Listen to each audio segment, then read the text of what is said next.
প্রিয় দর্শক, সংখ্যার হিসাবে আর মাত্র 11 দিন, তারপরে জাতীয় নির্বাচন। পত্রপত্রিকার খবর, সারা দেশে উৎসবমুখর নির্বাচনের পরিবেশ, সব কিছু মিলিয়ে আজকে নিশ্চয়ই আমরা একটু আলোচনা করব। সংবাদপত্রে বাংলাদেশ অনুষ্ঠান থেকে আমি রেজানুর রহমান আপনাদের স্বাগত জানাচ্ছি। আমাদের আজকের অনুষ্ঠানে অতিথি হিসেবে উপস্থিত আছেন দৈনিক কালের কণ্ঠের সম্পাদক, জাতীয় প্রেস ক্লাবের সভাপতি, বিশিষ্ট সাংবাদিক হাসান হাফিজ। স্বাগত আপনাকে অনুষ্ঠানে। ধন্যবাদ। মানে ওই যে বলে না, দিনক্ষণ না, যত বেশি দিন কমে আসে তত বেশি উত্তাপ, উত্তেজনা, বেড়ে যায়। আগ্রহ সবকিছুই বাড়ে। দেখি পত্রপত্রিকার শিরোনামগুলো কি বলে। রংপুরে তারেক রহমান জুলাই সনদকে সম্মান করে হ্যাঁ ভোট দিন।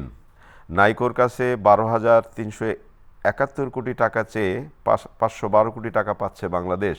তাদের হাতে মানুষ আরও ঝুঁকিপূর্ণ হয়ে পড়বে, জামায়াতের আমির। কালের কণ্ঠের শিরোনাম, বাড়ছে নির্বাচনী হিংস্রতা, প্রাণহানি। ৭৯% মানুষ ঘুষ ছাড়া সেবা পায় না, টিআইবির নির্বাহী পরিচালক বলেছেন। দৈনিক যুগান্তর, মানা হচ্ছে না আচরণবিধি, বিভিন্ন স্থানে পোস্টার ও রঙিন ব্যানারের ছড়াছড়ি। ধানের শীষের সঙ্গে গণভোটে হ্যাঁয়ের পক্ষে রায় দেবেন। রংপুর ও বগুড়ায় তারেক রহমান। ৪৭% মানুষের কাছে প্রধানমন্ত্রী তারেক রহমান, ইনোভেশন কনসাল্টিংয়ের জরিপ। দৈনিক সমকাল, প্রতিরক্ষা ক্রয়ে বিশেষ মনোযোগ, গণভবনের পাশেই হবে প্রধানমন্ত্রীর বাসভবন। দৈনিক ইত্তেফাক, তিস্তা মহড় পরিকল্পনা দ্রুত বাস্তবায়ন করতে চায়, রংপুরে নির্বাচনী জনসভায় তারেক রহমান।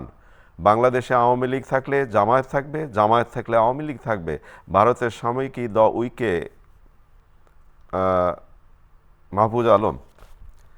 বাংলাদেশ প্রতিদিন, ভোটের হার বাড়ানোর চ্যালেঞ্জ, দুদক সংস্কারের বিপক্ষে ছিলেন 7 উপদেষ্টা। মানব জমিনের শিরোনাম, টার্গেট নির্বাচন, বাড়ছে সাইবার সন্ত্রাস। তারেক রহমানকে প্রধানমন্ত্রী হিসেবে দেখতে চান আবু সাইদের বাবা। খবরের কাগজের শিরোনাম, যুক্তরাষ্ট্র, চীন ও ভারতের নজর জাতীয় নির্বাচনে, ভিন্ন কৌশলে তারেক রহমান, বাড়ছে ভোটারদের আগ্রহ। আমার দেশ, জুলাই বিপ্লবকারীদের ৩৬ দফা অঙ্গীকার, ধানের শীষে সিল মারুন, হ্যাঁয়ের পক্ষে রায় দিন। আমাদের সময়, তরুণ ভোটার আকর্ষণে গুরুত্ব কর্মসংস্থানে, তারেক রহমানকে প্রধানমন্ত্রী দেখছেন ৪৭% মানুষ। আজকের পত্রিকার শিরোনাম, প্রচারে আক্রমণ ছেড়ে প্রতিশ্রুতিতে জোর, গণভোটে হ্যাঁ ভোট দিন, তারেক রহমান বলেছেন। কালবেলা শিরোনাম, নির্বাচনে সরগরম দেশ, এই নির্বাচন ঠিক করে দেবে কোন পথে দেশ চলবে, বগুড়ায় তারেক রহমান। বাংলাবাজার পত্রিকা, প্রধানমন্ত্রী দৌড়ে এগিয়ে তারেক রহমান। আলোকিত বাংলাদেশ, সংস্কারমুখী রূপরেখা তৈরির প্রতিশ্রুতি এনসিপির। ক্ষমতার আগেই যারা অপকর্মে, তাদের হাতে জনগণ নিরাপদ নয়, বললেন জামায়াতের আমির। রূপালী বাংলাদেশ, স্বতন্ত্র আতঙ্কে বিএনপি, আশা দেখছে জামায়াত। সময় এসেছে ষড়যন্ত্রের জবাব দেবার। ইনকিলাবের শিরোনাম, উত্তরবঙ্গ মাতালেন তারেক রহমান। নির্বাচনের আগে নানা ধরনের জরিপ হয় এবং সেই জরিপ নিয়ে বেশ কথাবার্তাও হয়। আজকে একটি জরিপের ফলাফল প্রকাশ হয়েছে এবং সেখানে বলা হচ্ছে ৪৭% মানুষের কাছে প্রধানমন্ত্রী তারেক রহমান, 22.25 শফিকুর রহমান এবং 2.7 নাহিদ ইসলামের সম্ভাবনা।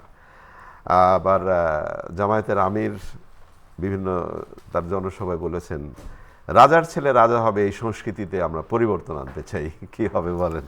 সব ছেড়ে দিতে হবে জনগণের উপরে, ভোটারদের উপরে। আর জরিপ, আমাদের দেশে যেসব জরিপ হয় সেটা তো একুরেসি নিয়ে প্রশ্ন আছে। আমেরিকার জরিপ কিন্তু অনেকখানি কাছাকাছি হয়, আমরা দেখেছি। আমাদের দেশে ভাসমান ভোটার আছে, তারপরে দোদুল্যমান ভোটারের সংখ্যাও কম না, ফলে জরিপে যা এসছে সেটা বিশ্বাস করাটা সমীচীন হবে না অতটা। তো এটা ওঠানামাও করছে, তাই না? সামনে আরো দিন আছে, এর মধ্যে অনেক ফ্যাক্টর কাজ করবে। আপনি বললেন যে নির্বাচনী হিংস্রতা যে বেড়ে চলেছে, আপনাদের পত্রিকার শিরোনাম হয়েছে এবং শিরোনামটা খুবই গুরুত্বপূর্ণ, বাড়ছে নির্বাচনী হিংস্রতা এবং প্রাণহানি। হিংস্রতা কিন্তু অসহিষ্ণুতার চরমে উঠে যাচ্ছে আসলে। ছোটোখাটো বিষয় নিয়ে কিন্তু হানাহানিটা বাড়ছে, সংঘর্ষটা বাড়ছে, সেটা একটা কালো ছায়া ফেলছে নির্বাচনের উপরে। একটা মানুষের আতঙ্কটা বেড়ে যাচ্ছে এতে। ভোটাররা শঙ্কিত বোধ করছে, নিরাপদ বোধ করবেন না হয়তো। ফলে ভোট কেন্দ্রে কিন্তু যাতায়াতের জন্য তাদের একটা সন্দেহ থাকবে, সংশয় থাকবে, গিয়ে ঠিকমতো ভোট দিতে পারবে কিনা, তারপর নিরাপদে ফিরে আসতে পারবে কিনা, সেটা কিন্তু নিশ্চিত করতে হবে। সেটা সরকারের পক্ষে একা সম্ভব না সামাল দেওয়া। রাজনৈতিক দলগুলিকে এখানে দায়িত্ব নিতে হবে, কারণ হানাহানিটা তো তারাই করে, সরকার তো আর হানাহানি করে না, আইন শৃঙ্খলা বাহিনী তো সেটা করে না সাধারণত আর কি, আক্রান্ত না হলে। ফলে এই দায়িত্বটা সবাই মিলে যদি নেয়, তাহলে নির্বাচনটা যথাসম্ভব শান্তিপূর্ণ, সুষ্ঠু এবং অবাধ নিরপেক্ষ হতে পারে, এবং ভোটারদেরকে উৎসাহিত করাটা সবারই দায়িত্ব একটা। ভোট যাকেই আপনি যেমন বললেন সবারই দায়িত্ব ভোটারদের উৎসাহিত করা, কিন্তু একটি বিষয় সরকারিভাবে কতটুকু বলা যাবে কি বলা যাবে না, জুলাই সনদের যে বিষয়টি আছে আমাদের হ্যাঁ ভোটের ক্ষেত্রে, তো সেটার প্রচারের জন্য হ্যাঁ ভোটে রায় দিন সরকারিভাবে নানা ধরনের প্রচার, ব্যানার, ফেস্টুন সব কিছুই করা হলো, কিন্তু মাঝখানে এসে নির্বাচন কমিশন দ্ব্যর্থহীনভাবে বলছে হ্যাঁ এর পক্ষে কথা বলা যাবে না, আপনি ভোটের কথা বলুন। তাহলে কেন মাঝখানে এতদিন নির্বাচন কমিশনের এই দৃঢ়তার পরিচয়টা আগেই দেওয়া দরকার ছিল, তাহলে কিন্তু এই সংশয়টা তৈরি হতো না। ফলে আমরা চাইবো যে নির্বাচন কমিশন তাদের হাতে যে ক্ষমতা দেওয়া আছে সেটা প্র্যাকটিস করবে, এবং তারা দৃঢ়তার পরিচয় দিবে, কাঠিন্যের পরিচয় দিবে, তারা কঠিন সিদ্ধান্ত নেবে, এবং সেটা দেশের কল্যাণই বয়ে আনবে। শেষ পর্যন্ত তাদের একটা অগ্নি পরীক্ষা এটা। আগের নির্বাচন কমিশনগুলি যা করেছে সেগুলির জন্য তারা কাঠগড়ায় দাঁড়াচ্ছে। আমরা চাইবো যে বর্তমান নির্বাচন কমিশন সেই যেন ইতিহাসের পূর্বানুবৃত্তিটা যেন না হয়, তারা যেন এক আমাদের কাছে নায়ক হয়ে থাকেন, খলনায়ক নয়। এটা একটা ভালো কথা বললেন যে খলনায়ক যেন না হয়ে থাকে, অতীতে হয়েছে তো, সেটাই নিকট অতীতে। আচ্ছা, একটা ব্যাপার যেটা হয় না যে নির্বাচনে এলে বা প্রত্যেকটা এটা ছোট সংগঠনে অনেক প্রতিশ্রুতি দেয়, প্রতিশ্রুতির ফুলঝুরি ঘটে। তা এখন তো বিশেষ করে জামায়াত এবং বিএনপি তাদের নেতৃবৃন্দ বা বিশেষ তারেক রহমান এবং শফিকুর রহমান সাহেব নানা ধরনের প্রতিশ্রুতি দিচ্ছেন, এবং একই সাথে গতকাল এনসিপির ইশতেহার প্রকাশ করা হয়েছে, সেখানে বলা হয়েছে 1 কোটি তরুণদের কর্মসংস্থান করা হবে।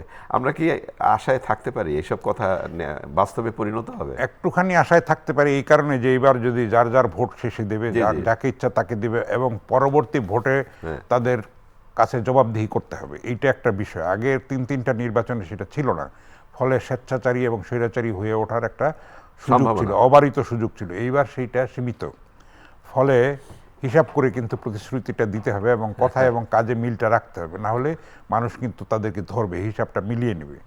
ফলে সামনে বিপদ আছে, কিন্তু যদি কথা দিয়ে কথা রক্ষা করা না হয়, তাহলে আবার মানুষ তাদের কাছ থেকে মুখ ফিরিয়ে নেবে। জুলাই যোদ্ধা, বিশেষ করে প্রথম যোদ্ধা আবু সাইদের ব্যাপারে তার রিপোর্টে এসছে যে তার বাবাকে অনেকেই নানা ধরনের প্রতিশ্রুতি দিয়েছেন, এমন কথা উঠেছে যে একটি মাদ্রাসা হবে, এখন পর্যন্ত সেটা হয়নি। তো এইসব প্রতিশ্রুতি, জুলাই যোদ্ধাদের জন্য যে প্রতিশ্রুতিগুলো দেওয়া হয়েছিল, মানা হচ্ছে কি? মানা হচ্ছে না। এটা নিয়ে তো অনেক বিদ্রোহ বিক্ষোভ হয়েছে। আপনি জানেন যে পঙ্গু হাসপাতালের এখান থেকে মধ্যরাত্রে রাস্তা আটকে দেওয়া হয়েছে, তাদের দাবি দেওয়া আংশিক মানা হয়েছে, সবটা মানা হয় নাই। সরকারও এই ব্যাপারে কতখানি আন্তরিক সেটা নিয়েও প্রশ্ন তোলা যেতে পারে। আমরা চাইবো যে সরকারও যে প্রতিশ্রুতি দেবে সেটা রক্ষা করবে, কিন্তু আমরা সেটা লক্ষ্য করিনি। তাদের মধ্যে দৃশ্যমান সেরকম কিছু আমরা দেখি নাই, যদিও এটা জুলাই আন্দোলনেরই ফসল এই সরকার, এবং এত মানুষের ম্যান্ডেট তারা নিয়েছে, কিন্তু সেই তুলনায় আমাদের প্রত্যাশিত কাজটা, পদক্ষেপগুলি আমরা সেইভাবে পাই, আংশিক পেয়েছি আর কি। আপনি এই বিষয়টা কিভাবে দেখেন? ধরেন একজন জুলাই যোদ্ধাকে মাননীয় প্রধান উপদেষ্টা বিদেশে নিয়ে তাকে মাস্টার মাইন্ড হিসাবে তাকে পরিচিত করে দিলেন, তাকে আমরা সবাই রেসপেক্ট করি। তো তিনি, মাহফুজ আলম আজকে বলেছেন যে বাংলাদেশে আওয়ামী লীগ থাকলে জামায়াত থাকবে, জামায়াত থাকলে আওয়ামী লীগ থাকবে, এবং একই সাথে তিনি জামায়াতে যে এনসিপির নেতৃবৃন্দ যোগ দিয়ে মানে দলীয়ভাবে তারা একসাথে হয়ে নির্বাচন করছেন, এই বিষয়টি তিনি ভালো চোখে দেখছেন না। আমরা তো দেখেছি এনসিপির মধ্যে অনেক স্প্লিট হয়েছে, তারা অনেক ভেঙে চুরে গেছে আসলে। তো সেটাও একটা মানুষের জন্য বেদনা দেয় এবং হতাশার বিষয়। আসলে আমরা তাদেরকে উজ্জ্বল বীর হিসেবেই দেখতে চাই। তারা রাজনীতিতে জড়ানোটাই আমি ব্যক্তিগতভাবে মনে করি ঠিক হয় নাই। তাই? হ্যাঁ, অবশ্যই। আপনি অতীতের যত ছাত্র আন্দোলন দেখবেন, সেখানে কিন্তু তারা কখনোই ক্ষমতার অংশীদার হয়নি। এখন অংশীদারত্ব নিতে গিয়ে কিন্তু তারা মাথাটা বিগড়ে গেছে তাদের। আসলে এত কম বয়সে ক্ষমতা, প্রতিপত্তি, হাক ডাক এগুলি মানে পেয়ে গেলে মাথাটা ঠিক থাকে না। ফলে এটা আমরা দেখেছি, নিকট অতীতেই আমরা দেখেছি, এবং স্প্লিট হয়ে গিয়ে তারা অনেক টুকরা টুকরা হয়ে গেছে। হয়তো ভবিষ্যতে আরও মানে এই অর্জনটা হয়তো ধূলিসাৎ হয়ে যাবে, ম্লান হয়ে যেতে পারে, এই আশঙ্কাটা দেখা দিয়েছে। আমরা এটা চাই নাই, মানুষ এটা প্রত্যাশা করে। তাদেরকে আমরা বীরের চোখেই দেখতে চেয়েছি, তাদেরকে আমরা মানে বিশ্বাসঘাতক কিংবা ক্ষমতা লোভী সে- হিসাবে এ- দেখতে এ- চাই এই না, শব্দটা আমরা আলোচনাও দেখতে করতে চাই না আমরা, সেই সত্যি কথা যেটা। ট্যাংরা টিলা এবং সেই নাইকোর দুর্নীতি সবকিছু মিলে একসময় তো বেশ আলোড়ন তুলেছিল এবং এটা না মামলাও করা হয়েছিল। তারপরে অনেকদিন কি খবর, হঠাৎ করে একটি খবর পাওয়া গেল নাইকোর কাছে 12,371 কোটি টাকা চেয়ে 512 কোটি টাকা পাচ্ছে বাংলাদেশ। কেমন দেখছেন? ক্ষতির তুলনায় আমরা অনেক খুবই কমই কম। পেয়েছি, কিন্তু অনেক দেরিতে পেয়েছি। এটা একটা ভালো পদক্ষেপ যে আমাদের গরিব দেশ বলে যে সবসময় অত্যাচার করবে বড় বড় কোম্পানিগুলি, এবং সাম্রাজ্যবাদী ক্ষতিপূরণ দেশগুলি, পাওয়ার ঘটনা বোধহয় খুবই খুবই কম। মানে সেটা একটা ভালো অর্জন। আমরা যে নিজেদের মেরুদণ্ডটাকে আমরা প্রমাণ করতে পারছি যে আমাদের মেরুদণ্ড আছে, আমরা সত্যিকারের আত্মনির্ভরশীল হতে চাই এবং আমাদের সেলফ রেসপেক্টটা আছে, সেটার একটা প্রমাণ এটা। আমরা ভবিষ্যতে এটাকে সামনে রেখে আমরা আরও এগিয়ে যেতে পারবো, এই বিশ্বাসটা আমরা করি। এবং রাজনৈতিক দলগুলি যারা যেই ক্ষমতায় আসে তারা যদি দৃঢ়তার পরিচয়টা দিতে পারে, দেশপ্রেমের পরিচয় দিতে পারে, অঙ্গীকারের পরিচয়, সাহসের পরিচয় দিতে পারে, তাহলে আমাদের স্বাধীনতা, ভৌমত্ব অখণ্ড থাকবে এবং সেটার প্রতি আমরা তাদের অঙ্গীকারটাকে কাজে পরিণত করতে দেখতে চাই। এটি হলো কথা। ইশতেহারে বড় বড় কথা আছে, গালভরা কথা হ্যাঁ, অনেক গালভরা আছে, কথা অনেক আছে। কিন্তু আমরা চাই যে বাস্তবে, কাজে এবং কথায় যেন তারা মিলটা রাখেন, না হলে আবার তারা প্রত্যাখ্যাত হবে। জনগণের কাছে গেলে তারা আর ভোট পাবে না। ভোট যদি সত্যিকারের ক্ষমতায় যাওয়ার নিয়ামক হয় তাহলে কিন্তু তাদেরকে হুঁশ করে চলতে হবে, আগের মতো করে চললে হবে না, রাজনীতিতে গুণগত পরিবর্তনটা আনতে হবে। এই যে এখন রাজনৈতিক দলগুলোর নেতৃবৃন্দ নানাভাবে নিজেদেরকে সৎ প্রমাণের চেষ্টা করছেন, কিন্তু টিআইবি নির্বাহী পরিচালক একটি সাক্ষাৎকারে বলেছেন যে 69% মানুষ ঘুষ ছাড়া সেবা পায় না। এবং একইভাবে আরও বিভিন্ন শিরোনাম আছে যে ঘুষ বাণিজ্যই এখন সবচেয়ে বড় আলোচনার জায়গা। তা আমরা কি 12 তারিখের পরে যারাই আসবেন তাদের কাছ থেকে সেই প্রতিশ্রুতি পেতে পারি, আমি নির্বিঘ্ন ঘুষ ছাড়া আমার কাজটা করতে পারবো? ঘুষ, দুর্নীতি, স্বজনপ্রীতি, দুর্বৃত্তায়ন এগুলি আমাদের মজ্জাগত হয়ে গেছে জাতিগতভাবে। দীর্ঘকালের একটা মানে সেই ঔপনিবেশিক আমল থেকে শুরু করে এটা কি সংস্কৃতি? এবং অপসংস্কৃতি বলতে পারেন আপনি। সংস্কৃতি তো বটেই, সবকিছুই সংস্কৃতি। আপনার ভালো দিকও, আপনার আচার আচরণ, চিন্তা ভাবনা, চলাফেরা, জীবনযাপনের পদ্ধতি সবকিছুই সংস্কৃতির অন্তর্গত, এমনকি রাজনীতিও। তো এটা অপসংস্কৃতি, খারাপ দিক আর কি। আসলে সব জিনিসেরই তো ভালো মন্দ দিক আছে। আপনার গণতান্ত্রিক সংস্কৃতি ছিল না বলে এইগুলি পল্লবিত হয়েছে, বিকশিত হয়েছে এবং দেশের বাইরে আমাদের মান মর্যাদা, ভাবমূর্তিকে ভুলুণ্ঠিত করেছে। কয়েকদিন আগে প্রধান উপদেষ্টাও বলেছেন যে বিশ্ব চ্যাম্পিয়ন আমরা জালিয়াতিতে। আসলে কিন্তু আমাদের মেধা আছে, কিন্তু আমরা সেটা খারাপ কাজে লাগাচ্ছি। আমরা যদি পজিটিভলি লাগাই তাহলে অবশ্যই আমরা অনেকখানি এগুতে পারবো এবং সত্যিকারের মাথা উঁচু করে আমরা বিশ্ব দরবারে নিজেদেরকে প্রতিষ্ঠা করতে পারবো। না, এটা তো একটা ভালো খবর, মানে ভালো কথা।